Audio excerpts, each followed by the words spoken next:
تا حالا شده صبح بیدار شی و حس کنی یه کامیون از روت رد شده، در حالی که اروپایی ها با 5-6 ساعت خواب بیدار میشن و انگار تازه شارژ شدن. واقعا چرا ما با 8 ساعت خواب بازم خسته ایم؟ مشکل از ساعت نیست، از ریتم بدنه. بدن تو یه ساعت بیولوژیکی داره که اگر باهاش هماهنگ نشی هر چقدر بخوابی بازم خسته ای.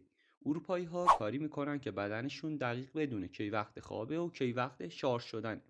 برای اینکه مثل اونا بشیم فقط لازمه چند تا کار رو درست انجام بدیم. صبح‌ها به محض بیدار شدن نور بخور. آره رفیق، نور مستقیم خورشید به چشمت مثل دکمه روشنشو برای بدنه. همون لحظه ای که نور میخوره به چشمت مغزت به بدن سیگنال میده بیدار شو، وقت شارژ شدنه. 2 تا نیم ساعت بعد از بیدار شدن هیچ کافئینی نزن. قهوه رو بذار بعد از 30 دقیقه بخوری. اون وقت واقعا اثر میکنه، چون اگه زودتر بخوری مغز هنوز پر از ماده‌ایه که باعث خواب آلودگی میشه و قهوه فقط اون رو قاطی تر میکنه. بدن تو عادت بده هر روز یه ساعت مشخص بیدار شه، با یه دکمه انگیزه مثل آهنگ که حالت رو عوض میکنه. بدنت عاشق روتینه، یعنی اگه 3 روز پشت سر هم یه ساعت مشخص بیدار چی، روز چهارم خودش بدون آلارم چشاشو باز میکنه. چهارم، قبل خواب حداقل نیم ساعت از گوشی فاصله بگیر.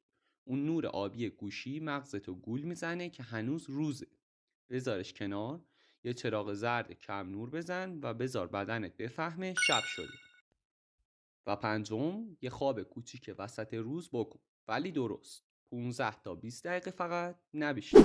اگه بیشتر بخوابی میری تو خواب عمیق و بدتر گیج میشی، ولی یه چرت کوتاه میتونه ذهنتو مثل ریست کردن گوشی تازه کنه. ششم، آب بدنتو جدی بگیر. اکثر کسایی که صبح خستن در واقع بی آبن. قبل قهوه یه لیوان آب بخور، مغزت سریعتر بیدار میشه چون اکسیژن بیشتر میگیره. و آخرش یه چیز مهمتر از همه اینا، وقتی بیدار شدی حداقل 5 دقیقه حرکت کن. یعنی پاشو، چند تا کشش ساده بگیر و یا یه فعالیت ورزشی داشته باش. این کار مثل زدن دکمه استارت برای کل بدن، نه فقط بیدارت میکنه بلکه حال روحیت رو هم میبره بالا. تو فقط کافیه 3 روز درست انجامش بدی، بعد بدن خودش تنظیم میشه بدون اینکه حس کنی داری زوری میزنی. یادت باشه کمتر خوابیدن هنر نیست، با کیفیت بیدار شدن هنر واقعیه.